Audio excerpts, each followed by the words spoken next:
ষষ্ঠ শ্রেণীর শিক্ষার্থীরা, আমরা আজকে তোমাদের অনুশীলনী 2.2 এর পঞ্চম পার্টের ক্লাসটা করছি। তো আজকে আমরা 13 নম্বর যে সৃজনশীলটা রয়েছে আমরা সেটা সলভ করছি। আসলে আজকে আমরা লাস্ট পার্ট বলছি না, এই কারণে যে আমরা উদাহরণ থেকে কিছু অঙ্ক করব, এই কারণেই। তো এটা একটা সৃজনশীল ছিল। কলার দাম 14 সমস্ত 2/7% কমে যাওয়ায় 420 টাকায় পূর্বাপেক্ষা, মানে হলো আগের চেয়ে 10টা কলা বেশি পাওয়া যায়। ক নম্বরে চাওয়া হয়েছে একটি সংখ্যার 14 সমস্ত 2/7% সমান 10 হলে সংখ্যাটি কত। আমরা ক নম্বরটা আগে সলভ করছি। তো এখানে একটা চলক ধরে নিয়ে আমরা অঙ্কটা করব। মনে করি সংখ্যাটি ক, যে সংখ্যাটার কথা বলা হয়েছে সেটাকে আমরা একটা চলক ধরে নিলাম। তো এরপরেই আমরা একটা সমীকরণ গঠন করব এখানে প্রশ্ন মতে, যেটা বলা হয়েছে যে একটি সংখ্যার এত পার্সেন্ট, তাহলে ক যদি আমার সেই সংখ্যাটা হয় তাহলে ক এর অথবা গুণন চিহ্ন দিলেও হবে। এই যে এইখানে যেটা ছিল সেটা আমরা তুলে নেব, 14 সমস্ত 2/7%, এইটা সমান সমান 10। এই একটা সমীকরণ বা ইকুয়েশনের মাধ্যমে আমরা কয়ের মানটা বের করলেই কিন্তু অ্যান্সারটা পেয়ে যাব। তো এরকম মিশ্র ভগ্নাংশ থাকলে তোমরা জানো যে এটা ভেঙে নিতে হয়। তো আমরা কটা আপাতত ঠিক রাখলাম। আর এটা ভাঙার সিস্টেম হচ্ছে এই দুটো গুণ করে তার সাথে এটা যোগ করে লবে অর্থাৎ উপরে বসাতে হয়, আর হরটা হরেই থাকে। তো 14 আর 7 যদি আমরা গুণ করি তাহলে 4 7 28 8 হাতে 2, 7 7 আর 2 9 98, 98 আর 2 যোগ করলে হচ্ছে 100। আর পার্সেন্ট তুলে দিলে সবসময় একটা নিচে 100 নিতে হয়। তো সিম্পলি এখানে আমরা যদি নিচে একটা 100 নিই, আর এইখানে সমান সমান 10 থাকলো। তারপর আমরা এখানে কাটাকাটি করলাম, 100 100 কেটে দিলে এই 7টা কিন্তু নিচে আছে। সো এটাকে আমরা এইভাবে লিখতে পারি যে এটা যেহেতু পূর্ণ সংখ্যাটা উপরে ধরা হয়, তো এটা উপরে থাকবে ক/7 সমান সমান 10।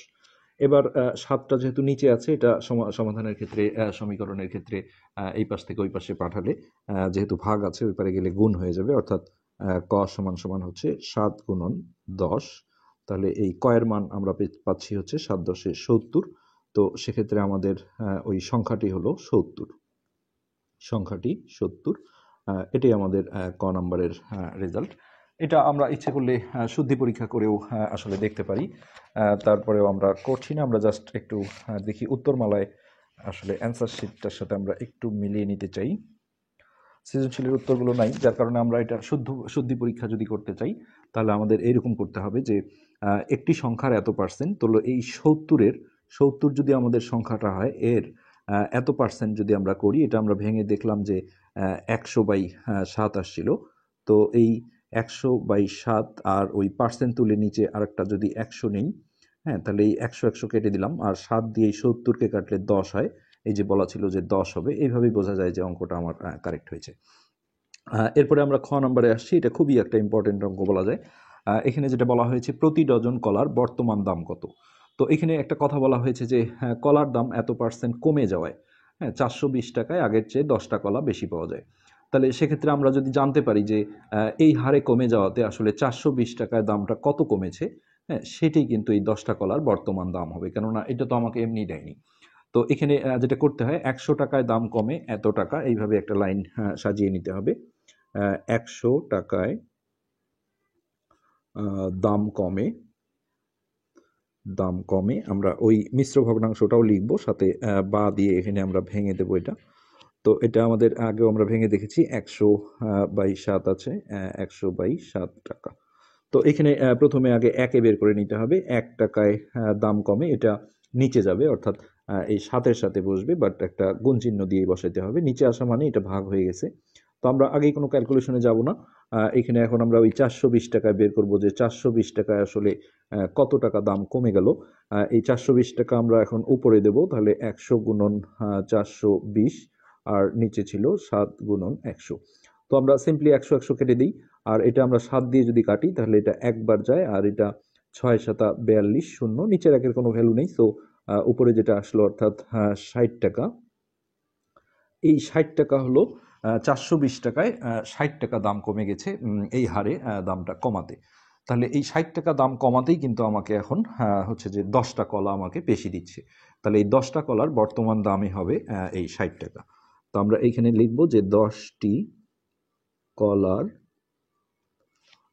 বর্তমান দাম হলো 60 টাকা। তারপরে আমরা দেখবো আসলে কতটির চাওয়া হয়েছে। এখানে মেবি ডজন চাওয়া হয়েছে।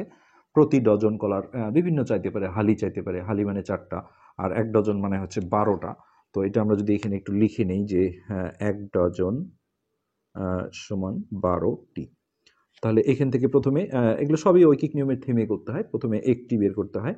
একটি কলার বর্তমান দাম হচ্ছে 60 ভাগ 10, আর নেক্সট এইখানে আমরা 1 ডজন চাওয়াতে আমরা 12টি কলার বর্তমান দাম বের করে দিলাম। তো এইখানে 60 গুণন 12 উপরে চলে গেল আর নিচে 10 থাকলো। এখন এই 10 দিয়ে যদি আমরা ডাইরেক্ট কাটাকাটি করি তাহলে এটা হবে 6 10 60, নিচের একের ভ্যালু নেই, সো এই দুটো গুণ করে দিলে 6 12 72 টাকা। তো সিম্পলি এটাই আমাদের হচ্ছে যে খ নাম্বারের অ্যান্সার হবে।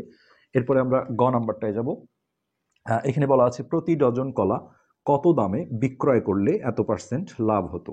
তো একটা জিনিস তোমরা সবসময় মনে রাখবে, বড় ক্লাসে গিয়েও কাজে লাগবে, পার্সেন্ট দিয়ে যখন এরকম কোনো লাভ বা ক্ষতি দেওয়া থাকে তখন একটা লাইন লিখতে হয়। আমরা সেই লাইনটা তোমাদের এখন দেখাচ্ছি। এখানে পার্সেন্ট দিয়ে লাভ ক্ষতি থাকলে পার্সেন্টের 100কে সবসময় ক্রয় মূল্য হিসেবে ধরতে হয়। তো ভাষাটা এরকম হবে যে 100 টাকা, এটা একটা মুখস্থর মতোই রাখতে হবে লাইনটা। 100 টাকা ক্রয় মূল্য, ক্ষতি হলেও তাই 100 টাকা ক্রয় মূল্য ধরতে হয়। 100 টাকা ক্রয় মূল্য হলে আমরা ওই যেটা পার্সেন্টটা দেয়া ছিল 33 সমস্ত 1/3% বা এই মিশ্রটাকে আমরা ভেঙে নিচ্ছি। 33 আর 3 গুণ করলে 99 হবে, আর তার সাথে 1 যোগ করলে উপরে হবে 100/3। হ্যাঁ, তাহলে 100 টাকা ক্রয় মূল্য হলে এত পার্সেন্ট বা এত পার্সেন্ট লাভে, ক্ষতি হলে আমরা বলতাম ক্ষতিতে, লাভে বিক্রয় মূল্য। তো আমার 100 টাকা যদি কেনা দাম থাকে ক্রয় মূল্য, আর এই এত টাকা যদি লাভ হয়, তাহলে বিক্রয় মূল্যর ক্ষেত্রে 100-র সাথে এটা যোগ করতে হয়, আর যদি এটা ক্ষতি হতো তাহলে 100 থেকে বিয়োগ করতে হয়। তো বিক্রয় মূল্য হবে 100 যোগ 100/3, এইখানে আমরা ব্র্যাকেট দিয়ে একবারে টাকা লিখে দেব। সিম্পলি এটা ভগ্নাংশের যোগ বিয়োগ তোমরা জানো, লসাগু করে করতে হবে। তো এর নিচে একটা 1 ধরে নিয়ে 1 আর 3-এর লসাগু হবে 3। তো 1 দিয়ে একে ভাগ দিলে 3 বার যায়, 3 দিয়ে উপরে গুণ করলে 300 হয়ে যাবে। আর 3 দিয়ে 3কে ভাগ করলে 1 হয়, 1 দিয়ে 100কে গুণ করলে 100ই হবে। সো এইটা আমরা যোগ করে পাবো 300 আর 100 যোগ করলে 400/3 টাকা। তো এটা আমাদের কি একটা বিক্রয় মূল্য বের হয়ে থাকলো। তো এই অঙ্কটায় দেখো প্রতি ডজন কলা কত দামে বিক্রয় করলে, মানে বিক্রয় মূল্য চাওয়া হয়েছে। তো ঐকিক নিয়মের থেমেই যেটা চাওয়া হয় সেটাকে ডানে বা পরে লিখতে হয়। তো সেক্ষেত্রে এই 100 হলো ক্রয় মূল্য, 100টাকে আমরা আগে লিখব এইভাবে যে 100 টাকা ক্রয় মূল্য হলে, সবসময় এই লাইনটা থেকেই, উপরের লাইনটা থেকেই ডান বাম করতে হয়। 100 টাকা ক্রয় মূল্য হলে বিক্রয় মূল্য হচ্ছে 400/3 টাকা। এখন ফার্স্টে আমরা প্রথমে আগে একে বের করে নিয়ে তারপর চিন্তা করব যে এখানে আমরা কত দেব। হ্যাঁ, তো এই একের সময় 100টা নিচে চলে আসবে, যেহেতু এটা ভাগ হবে বা কম হবে, কিন্তু চিহ্নটা দিতে হয় গুণন, এই টানের নিচে আসলে এটা ভাগ হয়ে যায় অটোমেটিক। আর এইখানে এখন ক্রয় মূল্যের নিচে আমরা কোনটা দেব, এটা হচ্ছে ক্ষয়ে যে আমরা অ্যান্সারটা পেয়েছিলাম, হ্যাঁ, এটা 12টা কলার যে বর্তমান দাম ছিল এটাই আসলে ক্রয় মূল্য হিসেবে ধরে নিতে হবে। তো এইখানে প্রথমেই আমাদের এইখানে আগে লিখে নিতে হতো যে খ হতে, ওটা প্রতি ডজনের ছিল, যেহেতু 12টির আমরা বের করেছিলাম, খ হতে প্রতি ডজনের হচ্ছে যে ক্রয় মূল্য এটা আমাদের ছিল 72 টাকা। তো এই জিনিসটাকে আমরা এই নিচে প্লেস করে দেব। 72 টাকা ক্রয় মূল্য হলে বিক্রয় মূল্য, তাহলে 400 গুণন 72, আর নিচে ছিল 3 গুণন 100। তো সিম্পলি আমরা 100 দিয়ে যদি ডাইরেক্ট কাটি এটা 1 হয় আর এটা 4 হয়, আর 3 দিয়ে কাটাকাটি করব, 3 দিয়ে 1, আর এটা 3 দুগুণে 6, 7 3 4 12, নিচের একের কোনো ভ্যালু নেই, সো এই দুটো আমরা গুণ করে দিলে 4 4 16, 6 হাতে 1, 4 দুগুণে 8 আর 1 9, এই 96 টাকাই হচ্ছে আমাদের বিক্রয় মূল্য, এবং এটাই আমাদের গ নাম্বার যে কোয়েশ্চেনটা ছিল সেটার অ্যান্সার। তো এটাই ছিল মূলত আমাদের আজকের পার্ট। আমরা পরবর্তী পার্টে তোমাদের উদাহরণ থেকে কিছু অঙ্ক করে আমরা এই চ্যাপ্টার শেষ করে দেব।